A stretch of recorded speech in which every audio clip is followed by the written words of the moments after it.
Mosquera. El día de hoy estamos en nuestro primer capítulo del podcast de Feminismo para Principiantes. Me acompaña María Alejandra Páez y María Camila La Peña, con las cuales tocaremos temas relacionados a la noción de sexo y género. María Alejandra, Camila, ¿cómo se encuentran hoy? Hola Tomás, muy bien, gracias. Muy afortunada y agradecida por pertenecer y hacer parte de este podcast. Gracias. Igualmente, gracias Tomás por haberme invitado y a poder, digamos, contribuir con mis ideas. Bueno, muchas gracias a las dos por hacer parte de este proyecto. Quisiera preguntarles en primera medida, ¿qué entienden ustedes o qué se les viene a la cabeza cuando escuchan las palabras sexo y género? Si quieren, empezando por María Camila. Pues a ver, Tomás, yo entiendo por sexo y género como algo diferente.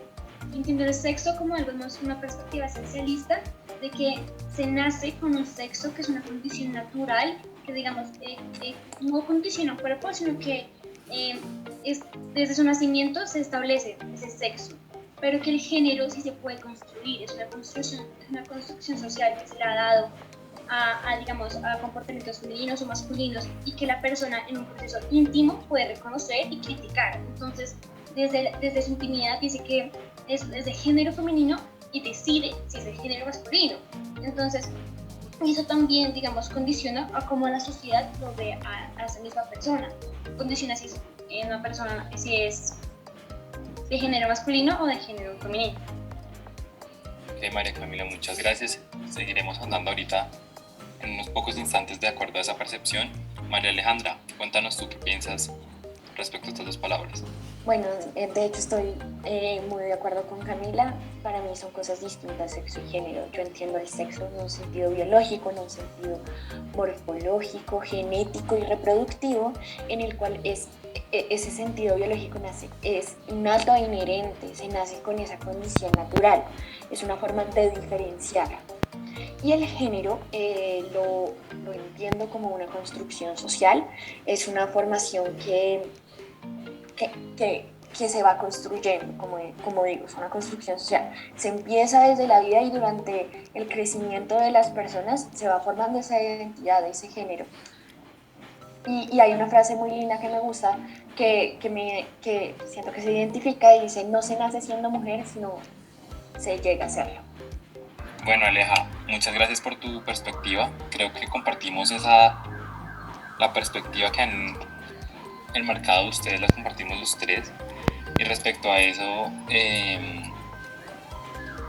creo que se identifica con una de las teorías que plantea Nicole Claude Mathieu, en las cuales busca o ella expresa la forma en la que se puede llegar a definir el sexo y el género, ¿sí? Una de estas es la identidad sexuada, en la cual se asemeja mucho al planteamiento que tenemos los tres, donde el sexo tiene una perspectiva esencialista, haciendo referencia a las diferencias anatómicas que existen entre los cuerpos, siendo esto algo natural para las personas, ¿sí? Que se tiene desde el momento en que se nace. Por otro lado, respecto al concepto del género, si se entiende algo totalmente desencializado, ya que no es algo que vaya de la mano del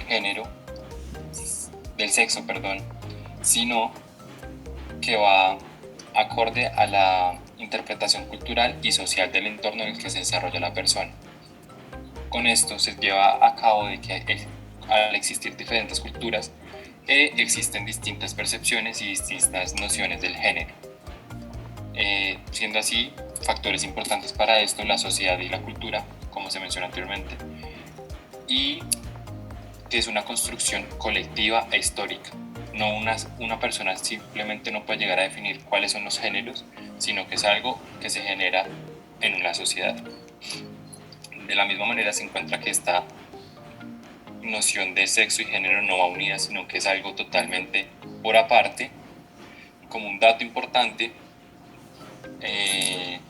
se tiene que esta identidad sexual tiene sus bases en dos médicos llamados John Money y Robert Stoller, que buscaron y sentaron las bases de esta principal teoría de Nicole Claude Mathieu.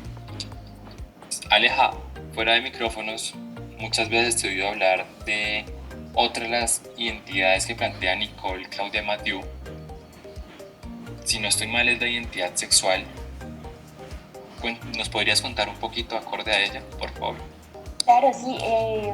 Respecto a los conceptos de sexo y género, desde la concepción de identidad sexual, habla sobre que el sexo y el género tienen un significado igual, es decir, que el sexo es el que causa el género. Hay una gran intérprete de esta teoría que es Christian Delphi, el cual dice que el sexo biológico y en particular los diferentes roles procreativos a los que da lugar engendran necesariamente una división del trabajo. Esto quiere decir que en algunos supuestos se presume existen supuestos que se presumen del género. Son características inherentes e innatas asociadas a la feminidad y a la masculinidad. Cuando digo que el sexo causa el género, se habla de que el sexo biológico es un rasgo físico, no solamente apto, sino destinado por su relevancia intrínseca, es decir, en términos psicocognitivos, al ser un receptáculo de las clasificaciones, es decir, del género. Cuando hablamos de estas características inherentes e innatas asociadas a la feminidad y a la masculinidad, hablamos de que se entiende que un ser, por ser mujer, tiene que comportarse de cierta manera. Entonces tiene que ser delicada, tiene que ser vanidosa, tiene que ser muy amorosa, tiende a ser, muchas personas dicen que las mujeres son histéricas, y cuando se habla como de estas características o esos rasgos de la masculinidad son fuerza, agilidad, destreza, frialdad, entonces hace que el sexo, por ser hombres, se tiene que caracterizar de esa manera. También, según Levi Strauss, dice que necesariamente los humanos tienden a dividir todo en dos y establecer clasificaciones independientemente y con anterioridad a cualquier organización social. Esas diferencias y esas formas de organización social, según esta teoría, lo establece con base a los rasgos físicos, al sexo. Además de eso, ahí vienen varias preguntas que al respecto sobre si esos aspectos otorgados a priori por el sexo generaría la opresión. Entonces contesta Monique Whiting, contesta que la diferencia de los sexos no crea la opresión, sino que la opresión es la que engendra esa diferencia sexual. Existen varios casos, y lo explica esa teoría, que en el caso de los transgéneros, donde efectivamente hay una transgresión de la concordancia entre sexo y género, o también como en el caso de la transexualidad, que es esa transformación física, no hacen más que consolidar la categoría de sexo y género. O sea, el sistema binario sigue intacto.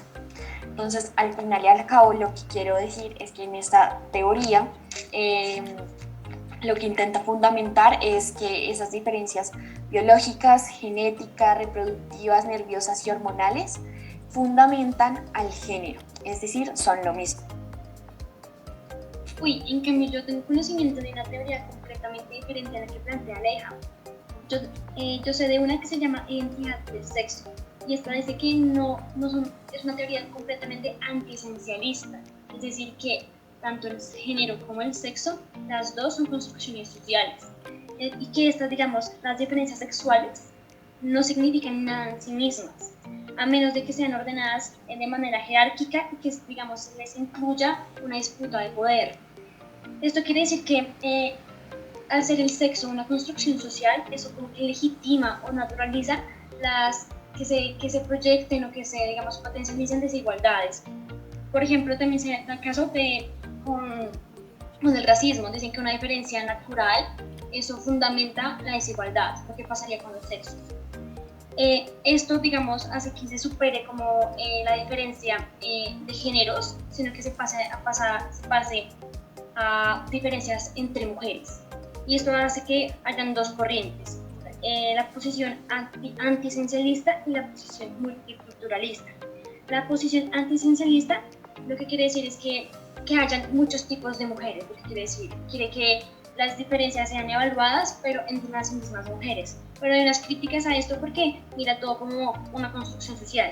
Y sus críticas son que se privilegian aspectos simbólicos, discursivos, ante la realidad material, de la que viven, digamos, la presión que se le da a las mujeres. Por otro lado, también están las críticas multiculturalistas. Estas quieren, digamos, promover y evaluar positivamente las diferencias entre los grupos.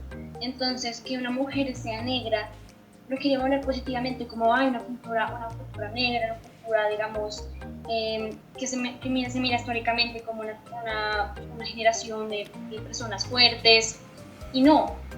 Esto hace que se evalúe críticamente las desigualdades, digamos, como la esclavitud que se le daba a los negros. En conclusión, esta teoría es bastante, digamos, radical en tanto a la construcción social. Quiere manifestar que el género como identidad y el sexo como con la condición con la que se nace el cuerpo no es así, sino que el valor que se le da a eso también lo hemos construido social y históricamente. Listo, chicas, muchas gracias, muy interesantes las perspectivas que tienen. Sin embargo, me nace una pregunta, ya que tienen tanto conocimiento de estas dos identidades que plantea la mencionada Nicole Claude Mathieu, cuéntenme qué las hace discrepar de estas identidades para sentirse más identificadas en su percepción por la identidad sexuada y no por las que ustedes expusieron. Bueno, respecto a la teoría que expuse, no estoy de acuerdo, porque como ya lo dije, siento que son diferentes. Existen muchas ocasiones y experimentos y cosas científicas en las cuales, a pesar de tener un sistema reproductivo femenino o masculino, como se saben, todos tenemos hormonas, las mujeres son estrógenos y testosterona, y en los hombres son solo testosterona. Existen muchas mujeres en que sé que va a ser la expresión un poco fea, pero a esas mujeres que se les considera socialmente marimachas, que se comportan como hombres, que son un poco agresivas, que tienen características mucho más masculinas, se les puede tomar un examen y va a salir totalmente igual en hormonas tanto de estrógeno y de testosterona como una mujer que se caracteriza mucho por ser vanidosa, delicada, etc. O también existen mujeres que se consideran muy vanidosas, delicadas, amorosas, y tú les puedes hacer un examen de hormonas y te van a salir que aumenta esa testosterona y que su estrógeno no es muy alto, puede tener ovario poliquístico o demás rasgos biológicos. Entonces no significa que sexo y género sean igual, porque puede ser que biológicamente tú nazcas con un sistema reproductivo femenino, pero a que sea igual que género no es así. El género se va a ir formando a lo largo de los años, a través de los gustos. Desde que eres pequeño tú empiezas a tener elecciones. Entonces puede ser que una persona que nazca con un sistema reproductivo masculino, tú le pones en dos direcciones un carro o una Barbie, como se hace normalmente, y los niños, los bebés pueden ir decidiendo por qué rasgos. También depende de los gustos, también por el entorno que lo rodea, van formando su género. Entonces por eso siento que no son iguales. Yo tampoco estoy de acuerdo con mi teoría, les expuse la identidad del sexo, porque yo sí creo que el sexo sí puede tomarse desde un punto de vista esencialista. No veo jerarquía en el sexo, en cambio sí en el género. El género sí lo veo como una construcción social, como que se establecen roles de género, que la mujer esté en la casa. Eso para mí es una construcción social, pero que una mujer, digamos, tenga genitales femeninos para reproducirse, no le veo ninguna construcción a eso, sinceramente. También es que la anatomía es una realidad material que no creo que se pueda desconocer desde el sexo, pero sí desde el género. Claramente eso no condiciona a las personas transexuales, pueden hacerse un cambio de sexo, y eso no significa que su naturaleza trastorne, sino que su identidad de género cambia, es diferente. Entonces el sexo sí puede tomar como un sistema de información respecto a la anatomía, en cambio el género no. El género sí puede construirse íntimamente, como te expliqué al principio, y que sí se puede evaluar desde una manera social, en cambio tanto el sexo como una manera más esencialista.